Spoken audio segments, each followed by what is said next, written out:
చేతబడి కూడా మన ఇంట్లో జరిగింది, మన ఒంటి మీద జరిగింది, మన కుటుంబం మీద జరిగిందని ఎలా గుర్తుపట్టాలంటే, ఒక నెల కోర్సు మనం మందులు వాడినాం, ఇంకొక 2 నెలలు వాడినాం, మంచి మందులు వాడినాం, మంచి మెడిసిన్స్ వాడినాం, మంచి ట్రీట్మెంట్ తీసుకున్నాం, మంచి మల్టీ స్పెషాలిటీ హాస్పిటల్లో వాడిన తర్వాత కూడా మనకు ఉన్న నొప్పి ఉన్నట్లనే ఉంది, ఉన్న పుండు ఉన్నట్లనే ఉంది, ఉన్న బాధ ఉన్నట్లు ఉంది అంటే తప్పకుండా అర్థం చేసుకోవాలి మన మీద ఏదో ప్రయోగం జరిగింది, మన కడుపులో ఏదో పడిందని.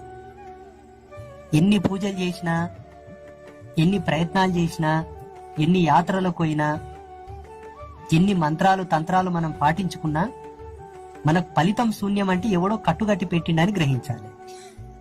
ఫస్ట్ ఆ కట్టిప్పు, తర్వాత నీకు ఫలితం వస్తుంది. ఇది కూడా ఒకటి చూడప, అర్థమైనా? గింతే చూడు మోటు సూత్రం. అప్పుడు ఏం చేయాలి?